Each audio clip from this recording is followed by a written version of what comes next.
প্রিয় দর্শক আসসালামু আলাইকুম। তো দর্শক আপনাদের প্রীতীয় শুভেচ্ছা জানিয়ে শুরু করছি আমাদের নতুন একটি ভিডিও। তো দর্শক দেখতেই পাচ্ছেন আমাদের সামনে এক আপু দাঁড়িয়ে আছে, আমরা তার গল্পটা শুনবো, জানবো আপু কেন আমাদের ইউটিউবের মাঝে আসলেন, তিনি কি বলতে চান। আপু আসসালামু আলাইকুম, ওয়ালাইকুম সালাম। কেমন আছেন? এই তো আলহামদুলিল্লাহ ভালো। আপুর নাম কি আপনার? কল্পনা। কল্পনা, খুব সুন্দর নাম। কল্পনা আপু ইউটিউবে কেন আসলেন? আইসি অনেক অভাবে পড়লাম। অভাবে পড়ে আসছেন, তো কি সমস্যা আছেন একটু বলেন। সমস্যা আছে, বিয়ে শাদী হয় না, সম্বন্ধ আছে কিন্তু বিয়ে শাদী হতে পারে না যৌতুকের জন্য।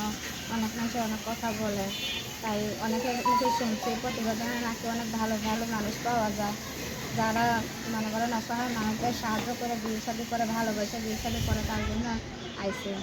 আচ্ছা, পরিবারে কে কে আছে? মা আছে আর একটা ছোট বোন আছে। মা আছে, ছোট একটা বোন আছে। বোন আছে। তো ইউটিউবে এখন আসলেন কি বিষয়ের জন্য না সহযোগিতার জন্য? না, এখন ভালো একজন মনের মানুষ যদি পাই তাহলে বিয়ে শাদী করবে তার জন্য। আচ্ছা, পড়াশোনা কতদূর করছেন? পড়াশোনা করছে ক্লাস 3 পর্যন্ত। আচ্ছা, বাবা নাই? না, বাবা নেই, বাবা এখন বিয়ে করে চলে গেছে। সংসারকে চালায়? সংসার আমি চালাই। কি করেন? এই সেলাই মেশিনের কাজ করে, মানুষের বাড়িতে কাজ করে, একটু যখন যেটা পাই তখনই সেটা করি। জামা তো একটা ভালোই মাশাআল্লাহ সুন্দর পরছেন, কে কিনে দিছে এটা? এটাকে কিনা জানি এমনি আরেকজনের কাছ থেকে নিয়ে এসেছি ইউটিউব করার জন্য। আচ্ছা আচ্ছা, বান্ধবীর কাছ থেকে নিয়ে আসছেন। হ্যাঁ। আচ্ছা, বান্ধবী না যদি না দিত জামাটা তো আর কিছু পরে আসতেন না? না, পরে আসতাম, আমার যা পুরান জামা কাপড় আছে তাই আচ্ছা, পরতাম। নতুন কোনো জামা নাই? না। ঈদে জামা কিনেন নাই?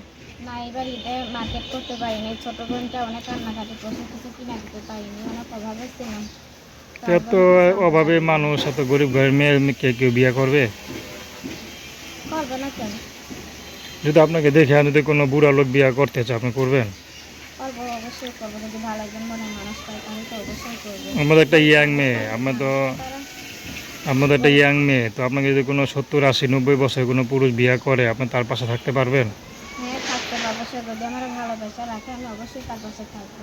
আচ্ছা, তো আপনাদের কীভাবে যোগাযোগ করবে? আমার বাটন মোবাইল আছে, বাটন মোবাইলের নাম্বার আমি দিয়ে দিন, সেটা মোবাইল বন্ধ দিয়ে করো, কথাবার্তা বলবো। মোবাইল বন্ধ করো। আচ্ছা, তো দর্শক আপনারা কল্পনাপুর কথা শুনলেন, তার নাম্বারটা 01737128351। আমি নাম্বারটা আবার বলছি 01737128351। তো দর্শক, প্রেম ভালোবাসা সাহায্য সহযোগিতা বিয়ে শাদী করে একান্ত আপনাদের ব্যক্তিগত ব্যাপার।